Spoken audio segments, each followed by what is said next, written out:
Hello भाइयों, मैं हूं Dinesh Mal. Welcome back to new video. तो आज हम इस वीडियो के अंदर बात करेंगे कि गाड़ियों पे जो वेटिंग होती है ना, उससे कंपनी को क्या फ़ायदा होता है और कंपनी वाले, डीलरशिप वाले हमारे साथ कैसे स्कैम करते हैं। इस बारे में हम आज इस वीडियो के अंदर हम बात करते हैं। तो गाड़ी के अंदर चलते हैं और फिर डिटेल में आपको बताते हैं।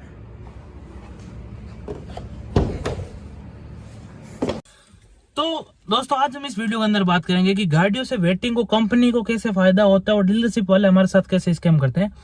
तो गाड़ियों की वेटिंग से क्या होता है ना, फ्री मार्केटिंग हो जाती है। वो किस प्रकार होती है कि जैसे एक्सयूवी 700 है महिंद्रा की, उस पे 1 साल की वेटिंग चल रही थी। मतलब 1 साल की वेटिंग चल रही है या चल रही थी। और ऐसे महिंद्रा की थार पे भी एक बार न्यू के अंदर हुआ था कि 1 साल की वेटिंग तक चली गई थी। अभी तो कम हो गई है और एक्सयूवी और स्कॉर्पियो की 2-2 साल की वेटिंग है। तो इसका कारण कंपनी को कैसे फायदा होता है, तो फ्री मार्केटिंग हो जाती है। जैसे मैंने आपको बताया कि आपको ये गाड़ी ले लो, कैसे कौन सी ले यार, स्कॉर्पियो ले ले। स्कॉर्पियो में यार 2 साल की वेटिंग है। हर कोई से पूछे यार, कोई मतलब जिसको गाड़ी नहीं लेनी है वो भी कहेगा यार स्कॉर्पियो पे 2 साल की वेटिंग है, इतनी ज्यादा वेटिंग कैसे है स्कॉर्पियो पे।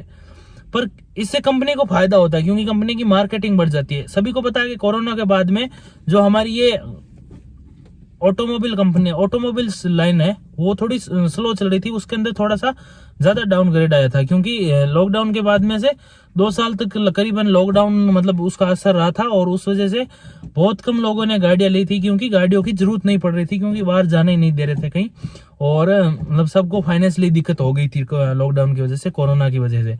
इस वजह से क्या हुआ कि गाड़ियों कंपनियों को एक मतलब नुकसान हुआ कि उनकी गाड़ियां कम बिक रही थी। अब उनको कवर करने के लिए क्या करना कि कंपनी की सारी वो वापस चालू करनी पड़ी। कंपनी की प्रोडक्शन ऑर्डर जो बंद हुई थी, तो उनको चालू करते वक्त उनको थोड़ा ज्यादा खर्चा हो गया था। और जो कंपनी की प्रोडक्शन थी वो थोड़ी स्लो थी, मतलब गाड़ियां थोड़ी स्लो बन रही थी। इससे क्या हुआ कि कंपनी को फायदा हो गया। फायदा कैसे हुआ कि जैसे हम कोई पहले गाड़ी लेना चाहते थे, तो पहले गाड़ी लेना चाहते थे तो कंपनी वाले इच्छुक होते थे कि गाड़ी ले लो आप, हमको आपको गाड़ी बेचनी है। हम थोड़ा इच्छुक होते थे, कंपनी वाले हमें बेचने में ज्यादा इच्छुक होते थे क्योंकि कंपनी को गाड़ी बेचनी है। पर आज क्या हो गया कि 2 साल की वेटिंग दे दी। हम इंतजार करते रहेंगे कि गाड़ी हमें तो चाहिए ही चाहिए, गाड़ी हमें तो चाहिए ही चाहिए, मतलब हमें इंतजार कर रहे हैं।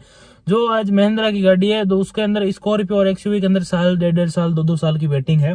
तो हम क्या करेंगे कि हमें गाड़ी चाहिए ही चाहिए, चाहिए ही चाहिए। ऐसा मतलब महिंद्रा के साथ नहीं, हर किसी कंपनी के साथ है। डीलरशिप वाले भी बड़ा बड़ा लिखा हुआ रहते हैं, इस गाड़ी पे इतनी वेटिंग, इस गाड़ी पे इतनी वेटिंग, वो बोर्ड पे वहां पे लिखा रहता है। अब क्या होता था कि पहले ये लोग देखने से मतलब गाड़ी लेना मना कर देते कि इतना कौन इंतजार करे यार, गाड़ी मतलब हाथों हाथ ही ले लेते हैं। क्योंकि गाड़ी लेने की जब नीड होती है तो कहते हैं यार गाड़ी ले लो, चलो पैसे दो और गाड़ी लो।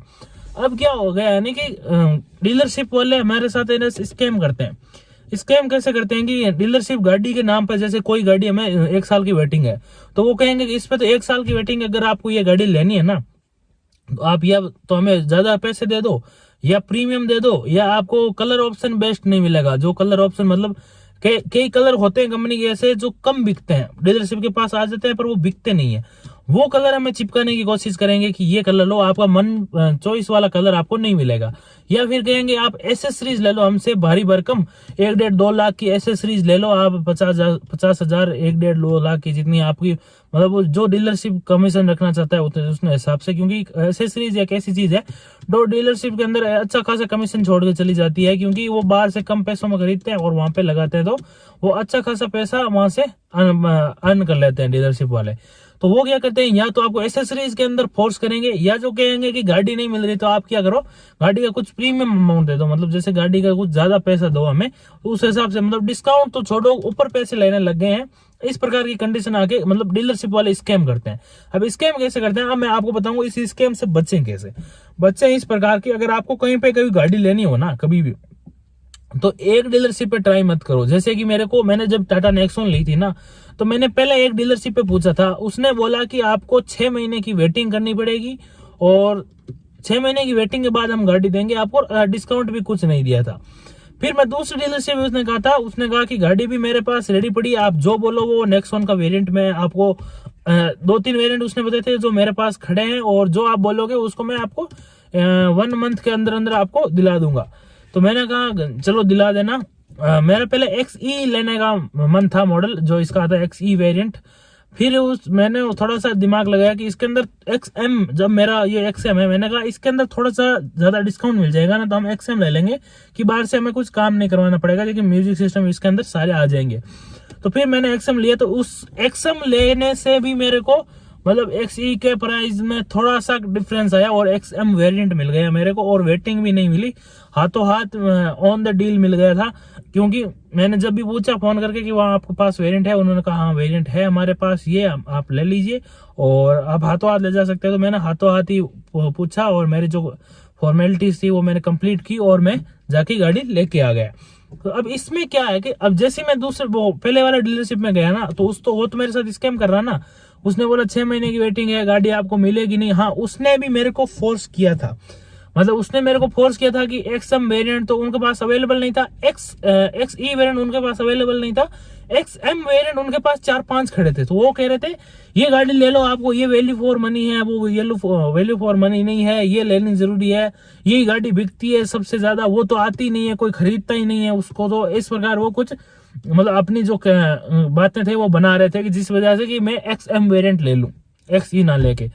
तो मैं जब भी मैंने दूसरे डीलरशिप पे कहा था तो उन्होंने कहा था एक्सएम वेरिएंट पे खड़ा था, और उनके पास एक एक्सएम एस और एक शायद तक एक्सजेड प्लस 3-4 वेरिएंट उनके पास खड़े थे। उन्होंने कहा ये वेरिएंट मेरे पास अभी आए हुए हैं, आपको कौन सा चाहिए? मैंने कहा एक्सई चाहिए। तो उन्होंने कहा एक्सई में आपको 1 मंथ के अंदर अंदर मंगवा दूंगा, जब मेरा नेक्स्ट गाड़ियों का लॉट आएगा ना, तो उसके अंदर मतलब जैसी मेरी नेक्स्ट गाड़ी आएगी, वो जो पूरा अपना एजेंसी मंगवाते हैं, तो उनके अंदर मैं मंगवा दूंगा।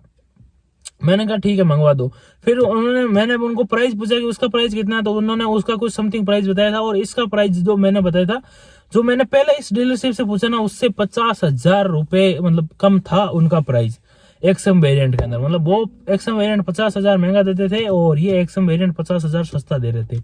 मतलब 50,000 रुपए का फर्क आ जाए एक गाड़ी के अंदर, पूरा मतलब ऑन रोड का मैं बता रहा हूँ, एक शोरूम का नहीं बता रहा हूँ, ऑन रोड के अंदर 50,000 रुपए का फर्क आ जाए ना, तो बहुत ज्यादा होता है। 50,000 रुपए, जैसे कि गाड़ी अगर गाड़ी 9.5 लाख की है तो वो गाड़ी 50,000 ज्यादा देती है, 10 लाख की हो जाती है। तो 50,000 से बहुत ज्यादा फर्क पड़ जाता है। इस वजह से मैंने दूसरी डीलरशिप से हमारी जो गाड़ी ये प्रेफर की। तो मैं आपसे इसे अवेयरनेस करूंगा कि कंपनी वाले भी हमारे साथ स्कैम करते हैं कि हम उस गाड़ी की हाइप बनाते हैं, उससे एक झूठी हाइप, मतलब झूठी क्या वो अभी उनका क्या फंडा यार, चाहे तो अपनी गाड़ी जितनी जची उतनी बना सकते हैं ना, दूसरी गाड़ी भी बनती है ना, वो गाड़ियां क्यों नहीं बनती इतनी? ये कितनी गाड़ियां बिकती है, सारी इतनी बिकती है। वो अपना प्रोडक्शन बढ़ाना ही नहीं चाहते खुद ही, क्योंकि उनको पता है कि प्रोडक्शन बढ़ाने से गाड़ी हमारी जो डिमांड है वो कम हो जाएगी, कि यहाँ गाड़ी बहुत मिल रही है यार, क्या अभी जाके ले लेंगे। वरना क्या कहते हैं, एक हाइप रहती है, झूठा मतलब फ्री के अंदर एडवर्टाइजमेंट हो जाता है कि यार उस गाड़ी की इतनी क्या डिमांड है, हाँ यार उसकी इतनी डिमांड है, तुम भी ले रहा है यार, मैं भी ले रहा, 2-2 साल की वेटिंग है, तो गाड़ी में कुछ अच्छी बात होगी। मतलब हमारे इंडियन के अंदर ये चलता है कि उसके मतलब वो जो चीज मुश्किल से मिल रही है ना, वो एकदम बेस्ट है। ये चीज हमारे इंडियंस के दिमाग में चलती रहती है। इस वजह से कंपनी भी हमारे साथ स्कैम करती रहती है कि उनको कैसे बता दो कि हमारे पास वो गाड़ियां नहीं है, तो वो उस गाड़ी के दीवाना हो जाएंगे और वो गाड़ी उनको लेनी होगी। तो इस प्रकार कंपनी वाले स्कैम करते हैं, और इसका भी फायदा डीलरशिप वाले उठा लेते हैं। वो अपनी एसेसरीज बेच लेते हैं, ऊपर पैसे ले लेते हैं, या वो अपना जो कलर मतलब नहीं बिक पा रहा है वो बेच देते हैं। इस प्रकार कुछ, और इंश्योरेंस में ज्यादा पैसे लगा के मतलब 1 पैसा का भी डिस्काउंट नहीं देते। तो ये एक हमारे अभी ऑटोमोबाइल्स के अंदर चल रहा है स्कैम। तो आपको भी इससे बचना है तो 3-4 डीलरशिप पे आप ट्राई करें जो गाड़ी आप लेना चाहते हैं, और उस सेगमेंट की 2-3 गाड़ियां ट्राई करें। ऐसा नहीं कि आप उनका टेस्ट ड्राइव करेंगे किस प्रकार की गाड़ी मैं लेनी चाहूँ या नहीं लेनी चाहूँ। 2-3 डीलरशिप को आप इंटरेस्ट दिखाएंगे तो आपको जो बेस्ट रेट आपको मिल जाएगा मेरी कंडीशन से। और ज्यादा कहूंगा कि आप भीड़ भाड़ इलाके वाले से मतलब गाड़ी ना लें। जैसे कि गाड़ी मतलब कोई की ज्यादा बिक रही है, जैसे कि कोई एक पर्टिकुलर शोरूम है मेन सिटी के अंदर या कोई बाहर है, उसके अंदर मतलब जो गाड़ियां उसकी ज्यादा बिक रही है, तो उसको तो डिस्काउंट देने की भी जरूरत नहीं है ना। उसको क्या करना है डिस्काउंट देके, उसको डिस्काउंट देने की कोई जरूरत नहीं है। तो उस हिसाब से भी आप देखना कि जो जहाँ पे कम गाड़ियां बिक रही है, थोड़े मतलब कम रही सेल, मतलब कम सेल वाले इलाके में आप जाना, वहां से हो सके तो गाड़ी लेने की कोशिश करना। तो आप 2-3 डीलरशिप पे जाना, मेरा तो यही कहना है। और इस प्रकार कुछ आप अपनी गाड़ी का चूज करना, तो आप इसमें स्कैम से बच जाएंगे। तो इस वीडियो को यही एंड करते हैं। Till then take care, bye bye. Video अच्छा लगा है तो वीडियो को लाइक करना, कमेंट करना। आपको भी जो भी कोई न्यू गाड़ी के रिलेटेड या कोई भी गाड़ी के रिलेटेड कोई भी क्वेश्चन हो तो मैं उसका आंसर कमेंट के अंदर जरूर करूंगा। इस वीडियो को यही एंड करते हैं। Till then take care, bye bye, have a nice day.